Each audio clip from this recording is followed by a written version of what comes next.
નમસ્કાર વિદ્યાર્થી મિત્રો, ગુડ મોર્નિંગ. હું ધર્મીન વાઘેલા ફરીથી આપ સૌનું સાયન્સની દુનિયામાં સ્વાગત કરું છું. મિત્રો, આપણે આજે ચેપ્ટર નંબર 12 ધોરણ 8 ની અંદરનું જે ચેપ્ટર નંબર 12 છે, ઘર્ષણ, જેને ફ્રિક્શન પણ કહેવાય છે, એનો આજે અભ્યાસ કરવાનો છે.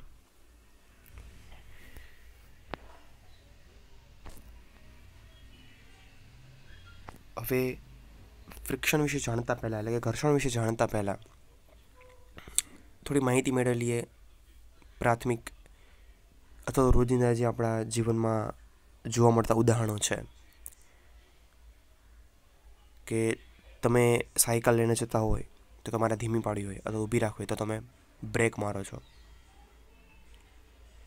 તો આપણને એવો વિચાર આવે કે ભાઈ, બ્રેક મારવાથી શા માટે સાયકલ અથવા તો બાઇક છે કે કાર છે એ શા માટે ધીમા પડી જાય છે અથવા તો ઊભા રહી જાય છે. હવે આપણે ખાલી વાહનોની વાત કરી, પણ વાહનો નહીં, કોઈ પણ વસ્તુ જ્યારે બીજી વસ્તુની સપાટી ઉપર ગતિ કરતી હોય ત્યારે બાહ્ય બળ લગાડ્યા વગર એ ધીમી પડી જાય છે અને અંતે એ સ્થિર થઈ જાય છે. જેમ કે તમે દડાને ગબડાવો નીચે જમીન પર તો એ અમુક સમય સુધી ગતિ કરશે અને પાછો સ્થિર થઈ જશે. તો આવા બધા ઉદાહરણો છે. અથવા તો કોઈ લીસા અને ભીના ભોજડિયા ઉપર તમને ચાલવું મુશ્કેલ લાગશે, લપસી જવાનો ભય રહેશે. આ પ્રકારના જે વસ્તુની વાત છે એના વિશે માહિતી આપણે આ પ્રકરણની અંદર મેળવવાની છે. હવે તમને એક પ્રવૃત્તિ આપેલી છે, પ્રવૃત્તિ 12.1, કે જેની અંદર તમને એક પુસ્તકને થોડું ખસેડવાનું કીધું છે, એક બેન્ચ પર કે ટેબલ પર. તો તમે પુસ્તકને ખસેડો છો, ધક્કો મારો છો, તો પુસ્તક અમુક અંતર કાપીને થોડી વાર ગતિ કરીને પાછું સ્થિર થઈ જાય છે. તો સ્થિર શું કામ થાય છે? તો સામે એની ગતિનો કંઈક વિરોધ કરતું બળ એને લાગતું હોય, જેના કારણે સ્થિર થતું હોય છે. તો આ જે બળ છે, જેનો વિરોધ કરે છે ગતિનો, એને આપણે ઘર્ષણ બળ કહીશું.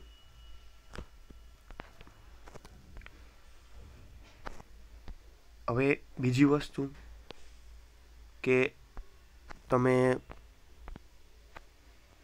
ઘર્ષણ બળ લગાડો અથવા તો કોઈ પદાર્થ ગતિ કરતું હોય, ધારો કે એ રાઈટ સાઈડ ગતિ કરતું હોય, જમણી બાજુ ગતિ કરતું હોય, તો એને ઘર્ષણ બળ ડાબી સાઈડ લાગશે. અને જો એ ડાબી સાઈડ ગતિ કરતું હશે તો એને ઘર્ષણ બળ જમણી બાજુ લાગશે. બરાબર છે? કેમ કે એ ઘર્ષણ બળ છે એ હંમેશા જે તે પદાર્થની ગતિનો વિરોધ કરવા માટે એની વિરુદ્ધમાં બળ લગાડતું હોય છે, કે જે એની સપાટીના કારણે લાગે છે. તો જો સપાટીના કારણે લાગતું હોય તો આપણને વિચાર આવે કે સપાટીનું જે લીસાપણું કે ખરબચડાપણું છે એના ઉપર કોઈ આધાર હશે ખરો? કે લીસાપણા ઉપર કે એના ઉપર આધાર રાખે? તો એના માટે તમને એક પ્રવૃત્તિ આપેલી છે, પ્રવૃત્તિ 12.2. શું કરવાનું છે મિત્રો? તો એક ઈંટ લેવાની છે, એની ફરતે એક દોરી જે બાંધવાની છે અને એને સ્પ્રિંગ કાંટાની મદદથી આપણે ખેંચવાની છે. તો શરૂઆતમાં તમે એને સ્પ્રિંગ કાંટાની મદદથી તમે ખેંચો તો એ સ્પ્રિંગ કાંટા ઉપર જેટલું બળ લાગશે એ તમને અહીંયા તમને બાજુમાં દર્શાવેલો છે. સ્પ્રિંગ કાંટો એવું અલગ અલગ માપન દર્શાવે, જેટલું એના ઉપર ખેંચાણ બળ લાગે જે બળ લાગશે એ શું હશે? ઘર્ષણ બળ. બરાબર? તો એ તમને અહીંયા બતાવશે. હવે શું કરવાનું છે કે ઈંટ છે એની ફરતે પોલિથીન એટલે કે પ્લાસ્ટિક કે એનો કંઈક લીસું હોય એવો ટુકડો લપેટી દેવાનો છે અને પાછી આ જ ગતિનું પ્રવૃત્તિનું પુનરાવર્તન કરવાનું છે. તો એના પછી જે માપ જોવા મળે તમને સ્પ્રિંગ કાંટામાં એ તમારે ચેક કરવાનું છે. બંનેમાં શું તફાવત છે એનું તમારે અવલોકન કરવાનું છે. હવે સ્પ્રિંગ કાંટો શું છે? તો સ્પ્રિંગ કાંટો એ વસ્તુ પર લાગતા બળનું માપન કરતું સાધન છે. આ યાદ રાખશો મિત્રો. સ્પ્રિંગ કાંટો શું છે? વસ્તુ પર લાગતા બળનું માપન કરતું સાધન, કે જેની અંદર એક સ્પ્રિંગ કોઇલ ગુચરા જેવું હોય કે જેના ઉપર બળ લાગવાથી ખેંચાય અને એ ખેંચાયનું જે છે એ અંકિત કરેલ જે માપક્રમ છે એના ઉપર આપણે અવલોકન કરી શકીએ છીએ.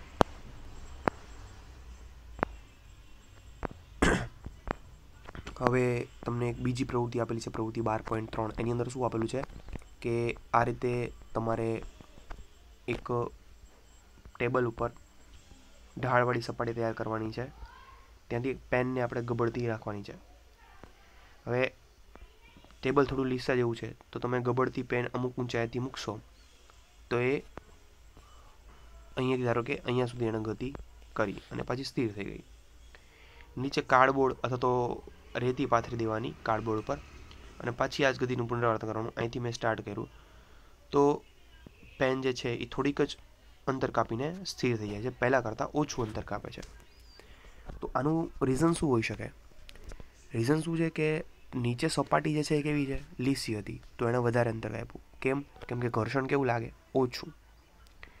ખરબચડી સપાટી હોય તો ત્યાં ઘર્ષણ વધારે લાગે છે, જેના કારણે એને ઓછી ગતિ કાપીને સ્થિર થઈ ગયું.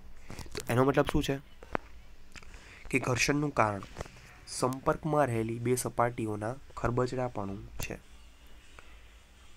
હવે આપણને એમ થાય કે આ તો સપાટી લીસી છે, તો આમ ચાલુ રહેવું જોઈએ ને, પણ એવું નથી. લીસી જે લાગતી હોય સપાટીઓ એ પણ તમે સૂક્ષ્મદર્શક યંત્ર અથવા તો માઇક્રોસ્કોપની અંદર તમે જુઓ તો એની અંદર ખૂબ જ સૂક્ષ્મ અનિયમિતતા હોય, ઝિગઝેગ ટાઈપની. અને બે સપાટીઓ પર ભરાયેલી જે અનિયમિતતાઓ છે, ખરબચડાપણું છે, એકબીજા ઉપર ભરાઈ જાય, જેના કારણે એ આપણે કોઈ સપાટીને ખસેડવાનો પ્રયત્ન કરીએ ત્યારે આ જોડાણ વિરુદ્ધ આપણે બળ લગાડવું પડે છે. કહેવા શું માંગે છે કે ધારો કે એક બુક છે, એક ટેબલ છે, બરાબર છે. હવે ટેબલ એકચ્યુઅલમાં આપણને લીસું લાગે છે, પણ તમે માઇક્રોસ્કોપની અંદર જુઓ તો એની અંદર આવી રીતે આમ ઝિગઝેગ ટાઈપનું સૂક્ષ્મ ખાંચા હોય. હવે એના ઉપર તમે કોઈ બુક રાખો છો, હવે એ બુકની અંદર માઇક્રોસ્કોપમાં જુઓ તો એમાં પણ આવી રીતે ઝિગઝેગ ટાઈપના ખાંચા હશે. હવે જ્યારે એકબીજા સપાટી ઉપર પડેલી છે તો એના ખાંચાઓ એકબીજામાં ભરાઈ જાય, બરાબર છે, એટલે ઇન્ટરલોક થઈ જાય, જોડાણ થઈ જાય. તો આપણે એને ખસેડવું હોય તો એ ખાંચાની વિરુદ્ધ આપણે શું કરવું પડશે? બળ લગાડવું પડશે. હવે તમે એને ધક્કો મારો છો તો થોડા સમય સુધી એ ગતિ કરશે, પાછું એની સ્પીડ ધીમી થઈ જશે ખાંચાઓને કારણે, અને પાછું જોડાણને કારણે એ સ્થિર થઈ જશે. એટલે જેટલા ખાંચાઓ મતલબ જેટલું ખરબચડાપણું વધારે એમ ઘર્ષણ બળ વધારે. બરાબર, આ રીતનું તમે જોઈ શકો છો પુસ્તકના સપાટીના જે ખાંચાઓ છે એનું અને ટેબલની સપાટીના ખાંચા જે છે એનું અહીંયા દર્શાવેલું છે. આપણને ખ્યાલ છે કે બે સપાટીઓના ખરબચડા ભાગોના જોડાણને કારણે ઘર્ષણ લાગે છે. તો સ્પષ્ટ છે કે બે સપાટીઓને બળપૂર્વક દબાવવામાં આવે તો ઘર્ષણ બળ વધશે. એટલે એક સિમ્પલ એક્ઝામ્પલ તમે આવું તો કોઈ સેટી છે, નાની એવી સેટી, એને મારે ખસેડવી છે, તો કોઈ અત્યારે બેઠેલું નથી, તો તમે થોડુંક બળ કરીને એને ખસેડી શકો છો. ધારો કે બે વ્યક્તિ એના ઉપર બેઠેલા છે, પછી તમે એને ખસેડવાનો પ્રયત્ન કરો તો એના માટે મારે વધારે બળ લગાડવું પડે. એનું રીઝન શું હોઈ શકે? તો જે ખાંચાઓ છે, બરાબર, સેટીના અને સપાટીના, આ ઉપર સેટી છે, નીચે સપાટી છે. હવે ઉપર કોઈ બેઠેલું નથી ત્યારે એને ઉપરથી બળ ઓછું લાગે, તો આપણે ઇઝીલી થોડું ઘણું બળ લગાવીને આપણે એને ખસેડી શકીએ રાઈટ સાઈડ કે લેફ્ટ સાઈડ ગમે ત્યાં. પણ ઉપર કોઈ વ્યક્તિ બેસી જાય, બરાબર છે, ઉપર કોઈ વ્યક્તિ કે કોઈ બી વસ્તુ આમ વજનદાર મૂકી દો છો તમે, તો આ ખાંચાઓ એકબીજામાં વધારે જોડાણ થઈ જાય, ઇન્ટરલોક વધી જાય, દબાઈ જાય, જેના કારણે અમારે એને ખસેડવા માટે વધારે બળ લગાડવું પડે છે. બરાબર છે. એટલે એ વસ્તુની વાત કરેલી છે. પદાર્થને સ્થિર સ્થિતિમાંથી ગતિમાં લાવવા માટે જરૂરી બળ એને સ્થિત ઘર્ષણ કહેવાય. ઘર્ષણ બળનો પ્રકાર છે મિત્રો. પહેલો સ્થિત ઘર્ષણ બળ. સ્થિત ઘર્ષણ બળ એટલે શું? કે કોઈ પદાર્થ સ્થિર છે, બરાબર, તો મારે એને ગતિમાં લાવવા માટે કેટલું બળ લગાડવું પડે, એ બળને એનું સ્થિત ઘર્ષણ બળ કહેવાય. બરાબર. જ્યારે પદાર્થની અચળ ઝડપથી ગતિ ચાલુ રાખવા માટે જરૂરી બળ એ સરકતા ઘર્ષણ બળનું મૂલ્ય છે. બે પ્રકારના ઘર્ષણ બળની વાત કરીએ મિત્રો આપણે. એક છે સ્થિત ઘર્ષણ અને બીજું છે સરકતું ઘર્ષણ. સ્થિત ઘર્ષણ કોને કહેવાશે? કે સ્થિર છે પદાર્થ કેવો છે? સ્થિર, બરાબર. એને ગતિમાં લાવવા માટે મારે કેટલું બળ લગાડવું પડે છે, એને કહેવાય સ્થિત ઘર્ષણ બળ. હવે કોઈ પદાર્થ ગતિ કરે છે ઓલરેડી, કોઈ પદાર્થ શું કરે છે, ઓલરેડી એ ગતિ કરે છે, તો એ ગતિ મારે ચાલુ રાખવા માટે જ કેટલું બળ આપવું પડે, એને કહેવાય સરકતું ઘર્ષણ. સમજો છો? એટલે બોક્સની આપણે ઉપર અહીંયા એક પ્રવૃત્તિ કીધી છે કે બોક્સને આપણે શરૂઆતમાં ધક્કો મારવા માટે વધારે બળ આપવું પડશે સ્ટાર્ટિંગમાં, પછી તમે એને એ બળ એટલી ગતિ ચાલુ રાખવા માટે એટલું બધું વધારે પડતું બળ આપવું પડશે નહીં. એનું રીઝન શું છે? તો એ રીઝન અહીંયા તમને કીધેલું છે કે જ્યારે બોક્સ સરકવાનું શરૂ કરે ત્યારે એની સપાટી પરના જે સંપર્ક બિંદુઓ છે એ ભોંયતળિયાની સપાટીના સંપર્ક બિંદુઓમાં ઘૂસી જવા માટેનો પૂરતો સમય મળતો નથી. તેથી સરકતું ઘર્ષણ એ સ્થિત ઘર્ષણ કરતાં હંમેશા ઓછું હોય છે. એટલે ઊભું હોય બરોબર, બોક્સ ઊભું છે ત્યારે, તો એના જે ખાંચાઓ છે એ જમીનના ખાંચાઓમાં જોડાઈ જતા હોય, એટલે વધારે બળ આપવું પડે. પણ એકવાર એ સરકવાનું સ્ટાર્ટ કરી દે બરોબર, તો ત્યારે એ ખાંચાઓમાં એને જોડાણ થવા માટે ટાઈમ ન મળે, એટલે ઘર્ષણ કેવું થઈ જાય, ઓછું થઈ જાય. તો મતલબ સરકતું ઘર્ષણ ઓછું હોય કોની કરતાં, સ્થિત ઘર્ષણ કરતાં. આ યાદ રાખજો. એટલે આપણે સ્થિર સ્થિતિમાંથી ગતિ લાવવું કરતાં ગતિમાન પદાર્થની ગતિ ચાલુ રાખવી સરળ છે. એટલે એનો મતલબ શું છે કે કોઈ પદાર્થને સ્ટાર્ટિંગમાં ગતિમાં લાવવું હોય તો વધારે બળ લગાડવું પડે એમ, ઇન શોર્ટ. પણ એકવાર ગતિમાં જ છે તો આપણે એને ચાલુ રાખવા માટે એટલું બધું બળ લગાડવું પડતું નથી.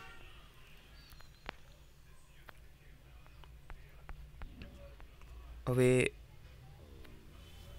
પછીનો એક ટોપિક છે જેનું નામ છે ઘર્ષણ એક જરૂરી દૂષણ. મતલબ ફ્રેક્શન એટલે ઘર્ષણ એક જરૂરી વસ્તુ પણ છે અને દૂષણ એટલે નુકસાનકારક પણ છે. હવે તમને અલગ અલગ ઉદાહરણો આપેલા છે. કોઈ એક કાચનો ગ્લાસ છે અથવા માટીનો ઘડો છે, આપણે બેમાંથી કોને પકડવું સરળ પડે છે? તો કાચના ગ્લાસની બહારની દિવાલ ચીકણી હોય અથવા તો એના ઉપર રાંધણનું તેલ લાગેલું હોય તો એને પકડવું સરળ બનશે કે મુશ્કેલ બનશે? વિચારો. જો ઘર્ષણ ન હોય તો કાચના ગ્લાસને પકડવું રાખવું કેવું બની જાય છે? શક્ય બનશે નહીં બને. તો એ પણ યાદ રાખો કે ભીના કાદવવાળા રસ્તા પર કે આરસ પર ભીના ભોંયતળિયા પર ચાલવું કેટલું મુશ્કેલ છે. હવે એવું વિચારીએ કે કોઈ ઘર્ષણ ન હોય તો આપણે ચાલી શકીએ? આપણે ચાલીએ કઈ રીતે? આપણો પગ એ રસ્તા પર અથવા તો જમીન પર દબાણ કરે, બળ લગાડે, પાછળ તરફ ધકેલે, બરાબર છે? તો એ ઘર્ષણ દ્વારા આપણે બળ લગાડીએ છીએ, જેના કારણે આપણે આગળ ચાલી શકીએ. પણ ઘર્ષણ જ ન હોય તો આપણે બળ લગાડી શકવાના નથી અને ચાલી પણ શકવાના નથી. પેન કે પેન્સિલ વડે લખી પણ શકવાના નથી. શિક્ષક છે બ્લેકબોર્ડ પર ચોક વડે લખી ન શકે જો ઘર્ષણ ન હોય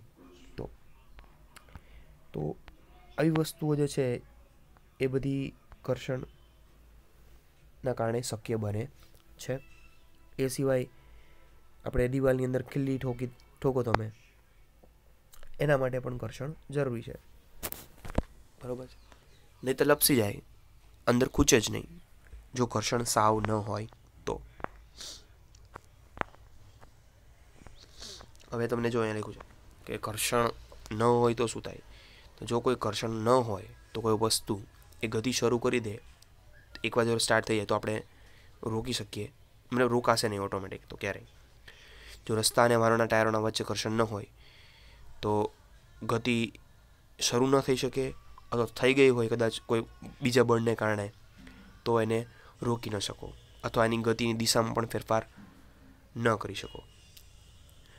દિવાલમાં ખીલ્લી ન ઠોકી શકાય, ટાઈમાં ગાંઠ ન બાંધી શકાય, ઘર્ષણ વગર કોઈ ઇમારત બાંધી ન શકાય. તો આ બધી વસ્તુઓ આપણે જો ઘર્ષણ ના હોય તો કરી શકતા નથી. મતલબ ઘર્ષણ આ બધી વસ્તુઓ માટે જરૂરી છે. હવે આનાથી વિપરીત જરૂરી તો છે પણ નુકસાનકારક ક્યાં છે? તો ઘર્ષણ હાનિકારક પણ છે. કઈ વસ્તુઓમાં? તો ઘર્ષણને કારણે વસ્તુઓ ઘસાઈ જાય, પછી સ્ક્રૂ હોય, બોલ બેરિંગ હોય, બૂટ ચપ્પલના તળિયા એટલે કે સોલ હોય, બરાબર છે. ઓવરબ્રિજ જે સ્ટેશન પર કે ના હોય, પગથિયા તમે ઘસાયેલા જોયા હશે, એ બધી એની નુકસાનકારક વસ્તુઓ છે. બીજું, ઘર્ષણથી ઉષ્મા ઉત્પન્ન થઈ શકે છે. થોડી મિનિટ સુધી તમે તમારા હથેળીને જોરથી એકબીજા સાથે ઘસો તો હથેળી છે એ ગરમ થઈ ગઈ હશે. માચિસની દીવાસળી કોઈ ખરબચડી સપાટી પર ઘસો ત્યારે આગ પકડી લે છે. એટલે ખરબચડી સપાટી એટલે કોઈ પણ ખરબચ નહીં, પણ એ જે માચિસનું મેચ બોક્સ જે આવે છે એની. તમે જોયું હશે કે મિક્સરને થોડી મિનિટ ચલાવવાને લીધે એનું જાર ગરમ થઈ જાય છે. આવા ઘણા બધા ઉદાહરણો તમે આપી શકો છો. જેમ કે ફેન તમે સ્ટાર્ટ કરો, પંખો, અને પછી એને બંધ કરી દો તો 2-5 મિનિટ ચાલુ રાખીને, તમે એને અડો તો એ પણ ગરમ હોય. મોસ્ટલી મશીનરીની અંદર આ પ્રકારની ઉષ્મા ઉત્પન્ન થાય છે ઘર્ષણને કારણે. હવે ત્યાં ઉષ્માના સ્વરૂપમાં ઉર્જા જે છે એ વેડફાઈ જાય છે. શું થાય છે? જેમ કે પંખો છે, ફેન, એનું કામ શું છે? આપણને પવન આપવાનો, પરંતુ એ ઉષ્મા ઉત્પન્ન કરે છે, જેના કારણે પવનની થોડી ઘણી ઉર્જા ઉષ્મામાં વેડફાઈ ગઈ. તો જે ઘર્ષણ છે એના કારણે ઉષ્માનો વ્યય પણ થાય છે. હવે ઘર્ષણ વધારવું અને ઘટાડવું કઈ રીતે? આપણે શું કરીએ તો ઘર્ષણ આપણે વધારી શકીએ કે ઘટાડી શકીએ છીએ? તો એના માટે અલગ અલગ આપણને મુદ્દાઓ આપેલા છે કે અમુક જગ્યાએ ઘર્ષણ જરૂરી છે અને અમુક જગ્યાએ બિનજરૂરી છે. તો જ્યાં જરૂરી છે ત્યાં વધારી શકીએ, જ્યાં બિનજરૂરી છે ત્યાં આપણે કઈ રીતે ઘટાડી શકીએ. તો આપણે બૂટ ચપ્પલના જે સોલ છે એ આપણે એકદમ લીસા નથી લેતા, એ ખાંચાવાળા એ ટાઈપના લઈએ છીએ. ટાયર હોય એ પણ ખાંચાવાળા લઈએ છીએ, જે આ રીતે તમે જોઈ શકો છો ટાયર કેવા હોય, બરાબર. તો ખાંચાવાળા જે હશે એના કારણે એ રસ્તા પર સારી પકડ મળી શકે છે. તો એ આપણે ઘર્ષણ વધાર્યું કહેવાય. પણ ધારો કે કેરમ બોર્ડ છે, ત્યાં કુકરીઓને આપણે સહેલાઈથી સરકી શકે એવું કરવું છે, તો ત્યાં આપણે લીસો, જે કેરમ બોર્ડનો પાવડર આવે છે એ છાંટવામાં આવે છે, બારીક પાવડર, જેના કારણે ઘર્ષણ ઘટાડી શકાય. એ સિવાય તમે દરવાજા હોય કે મિજાગરા હોય એના, કે બારી હોય અમુક, કે પછી સાયકલની કે બાઇકની ચેન હોય, ત્યાં આપણે ઓઇલિંગ કરીએ છીએ, બરાબર, ગ્રીસનો યુઝ કરીએ છીએ. તો ગ્રીસ, તેલ કે ગ્રેફાઇટ એ બધા શું કરે છે? એ જે મશીનરી જે પાર્ટ છે એનું ઓઇલિંગ દ્વારા આપણે એનું ઘર્ષણ શું કરીએ છીએ? ઘટાડી શકીએ છીએ. અને એ ઘર્ષણ ઓછું લાગશે તો ઉર્જાનો વ્યય થશે નહીં અને મશીનરી જે છે એ સારી રીતે વર્ક કરી શકાય છે. હવે એ ઓઇલિંગ દ્વારા આપણે ઘર્ષણ કઈ રીતે ઘટે એ વિચાર આવે તો જે મિજાગરાની કે પછી કોઈ ચેન છે સાયકલની, એની સપાટી અને બીજી કોઈ સપાટી જે હોય એની વચ્ચે એક ઓઇલનું કે ગ્રીસનું લેયર બની જાય છે, લીસું, જેના કારણે બે સપાટીઓ છે એકબીજા સાથે વધારે ઘસાય નહીં, એટલે ઇઝીલી એ સરકી શકે, બરાબર. તો આ રીતે અનિયમિતતાઓનું એકબીજા સાથેનું જોડાણ મોટા પ્રમાણમાં દૂર થઈ જાય અને હલનચલન સરળ બને. હવે ઘર્ષણ ઓછું કરતા પદાર્થોને ઊંજણ કહે છે. ઊંજણની વ્યાખ્યા: ઘર્ષણ ઓછું કરતા પદાર્થોને શું કહેવાય? ઊંજણ. કોઈ મશીનોમાં ઊંજણ તરીકે તેલનો ઉપયોગ ન કરવાની સલાહ આપવામાં આવે છે. ત્યાં ઘર્ષણ ઓછું કરવા માટે ગતિશીલ ભાગો વચ્ચે હવાના સ્તરનો ઉપયોગ કરવામાં આવે છે.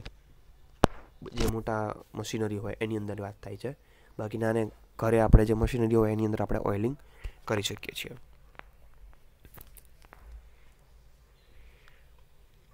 બીજું કે શું આપણે સપાટીઓ પર પોલિશ કરીને કે વધારે માત્રામાં ઊંજણનો ઉપયોગ કરીને ઘર્ષણને ઘટાડીને શૂન્ય કરી શકીએ? તો તમે કોઈ પણ રીતે ઘર્ષણ ઘટાડવાની ટ્રાય કરો પણ ક્યારેય ઘર્ષણને સંપૂર્ણપણે દૂર કરી શકાતું નથી. એની અંદર સૂક્ષ્મ અનિયમિતતા થોડી ઘણી માત્રામાં રહી જ જાય છે. તો આજે આપણે અહીંયા સુધીની વાત કરી. નેક્સ્ટ ટાઈમ આપણે પૈડા કઈ રીતે ઘર્ષણ ઓછું કરી દે છે એની વાત કરીશું. પરંતુ હવે ટોપિક બહુ ઓછા બાકી રહ્યા છે, 2 જ ટોપિક છે, તો આપણે આ કમ્પ્લીટ કરી જ દઈએ. એના પછીનો જે ટોપિક છે, પૈડા ઘર્ષણ ઓછું કરી દે છે. તો આપણે 2 ઘર્ષણ વિશે વાત કરી, એક સ્થિત ઘર્ષણ અને એક સરકતું ઘર્ષણ. બીજા 2 ઘર્ષણના પ્રકાર છે, એક છે લોટણ ઘર્ષણ અને સરકતું ઘર્ષણ. લોટણ ઘર્ષણ એટલે કે રોલિંગ, અને બીજું સરકતું ઘર્ષણ, સ્લાઇડિંગ. હવે એક સિમ્પલ ઉદાહરણ છે, કોઈ બેગ છે, નીચે તમે ઘસડીને ચલાવો છો, એની પાસે એમાં પૈડા નથી બેગમાં, બરાબર, તો ઘસડીને લઈ જાઓ છો તો વધારે બળ લગાડવું પડે. હવે એ બેગને આપણે ટ્રોલી બેગ આવે છે અમુક કે જેમાં પૈડા હોય છે, એને તમે લઈ જાઓ તો તમે ઇઝીલી લઈ જઈ શકશો, બરાબર. તો જ્યારે કોઈ વસ્તુ બીજી વસ્તુની સપાટી પર ગબડે, જેમ કે પૈડું ગબડતું હોય, બોલ ગબડતો હોય, તો એવી રીતે ગબડીને જ્યારે ગતિ કરે ત્યારે જે ઘર્ષણ બળ લાગે એને લોટણ ઘર્ષણ કહે છે, બરાબર છે. હવે ગબડવાની ક્રિયામાં શું થાય, ધારો કે આ પૈડું છે, આ શું છે, સોરી,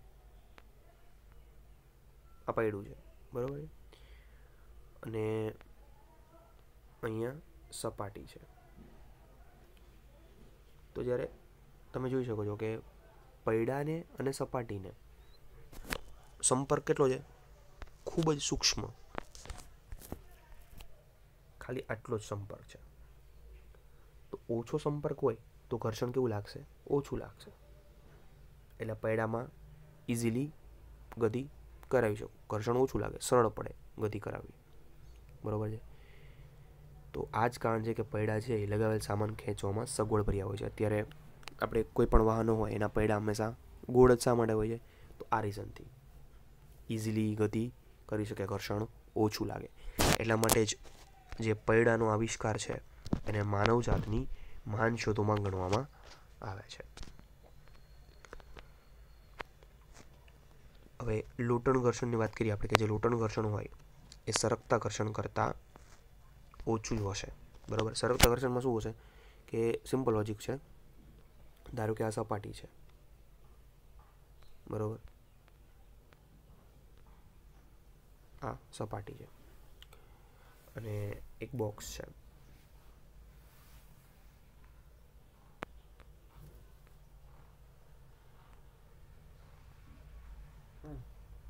બરાબર. હવે આને હું ખસેડવાનો પ્રયત્ન કરું આ દિશામાં, તો તમે જોઈ શકો સંપર્ક વેળ કેટલું છે, આટલામાં સંપર્ક છે, તો ઘર્ષણ કેવું લાગશે, વધારે લાગશે. તો સરકતું ઘર્ષણ વધારે હોય કોની કરતાં, લોટણ ઘર્ષણ કરતાં. એટલા માટે મોટાભાગના મશીનોમાં સ્લાઇડિંગને બદલે બોલ બેરિંગનો ઉપયોગ દ્વારા લોટણમાં બદલવામાં આવે છે. છતના પંખાઓ, સાયકલની ધરી, કેન્દ્ર વચ્ચે બોલ બેરિંગનો ઉપયોગ આના સામાન્ય ઉદાહરણો છે. એટલે બોલ બેરિંગનો તમે યુઝ કરો તો તમે એને કારણે ઘર્ષણ ઘટાડી શકો છો. એ તમે જોઈ શકો છો બોલ બેરિંગના યુઝ દ્વારા. એમાં શું હોય કે જ્યાં સરકતું ઘર્ષણ હોય ત્યાં આ રીતે બોલ બેરિંગનો યુઝ કરવામાં આવે, જેના કારણે ઘર્ષણ ઘટી જાય. હવે એમાં બોલ બેરિંગમાં શું હોય કે આ જે અંદરનો ભાગ છે અને એ બહારનો ભાગ છે એની વચ્ચે નાની નાની ગોળી જેવું હોય, છરા જેવું, બરાબર, કે જે એકબીજા સાથે આમ ગબડતા હોય, જેના કારણે ઘર્ષણ ઘટી જાય. છેલ્લા ઘર્ષણનો પ્રકાર છે તરલ ઘર્ષણ.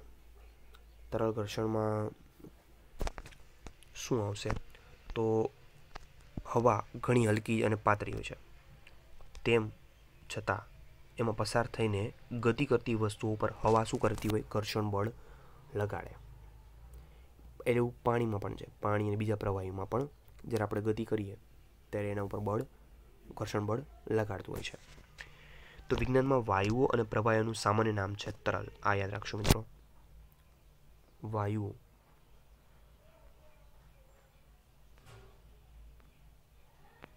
અને પ્રવાહીઓને શેના તરીકે ઓળખાય છે, તરલ તરીકે. તો એની અંદર જે ઘર્ષણ ઉદ્ભવે એને તરલ ઘર્ષણ કહેવાય. હવે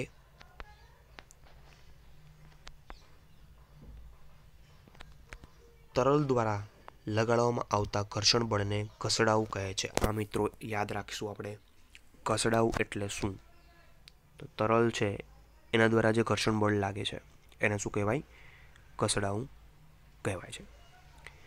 હવે એ કેટલું ઘર્ષણ બળ લગાડશે એ તરલના પ્રકાર ઉપર છે, કેટલું ગાઢ છે. ધારો કે પાણી હોય કે મધ હોય તો એ તરલ બે અલગ અલગ પ્રકારના છે, તો એનું ઘર્ષણ પણ કેવું હોય? અલગ અલગ હોય. બીજું, કોઈ પણ તરલ દ્વારા લાગતું ઘર્ષણ બળ એ વસ્તુની તરલની સાપેક્ષે ઝડપ પર આધાર રાખે, કેટલી ઝડપથી તમે ગતિ કરો છો અંદર. પછી ઘર્ષણ બળ પદાર્થના આકાર અને તરલના પ્રકાર પર પણ આધાર રાખે છે.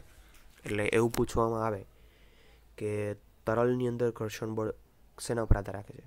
તો એક તો ઝડપ પર, તરલની સાપેક્ષે ઝડપ. બીજું પદાર્થનો આકાર અને ત્રીજું તરલનો પ્રકાર. બરાબર.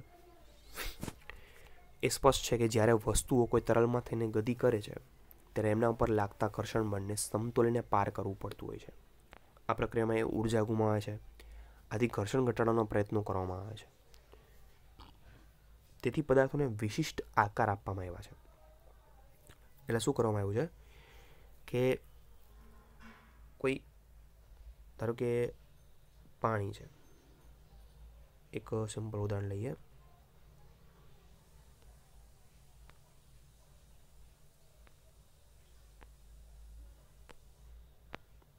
ધારો કે કોઈ કન્ટેનર કે કોઈ જગ્યા છે પાણીની. હવે એની અંદરથી કોઈ પદાર્થને પાસ થવું છે, બરાબર છે.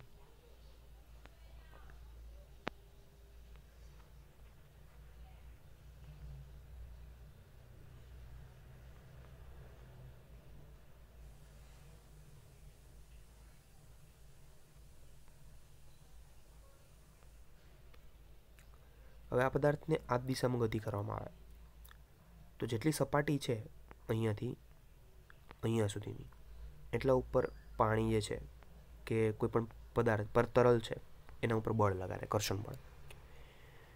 તો એવો આકાર આપણે કંઈક વિચારીએ કે જેના કારણે ઘર્ષણ ઘટાડી શકાય અને એની ગતિ કે ઉર્જાનો વ્યય ઓછો થાય.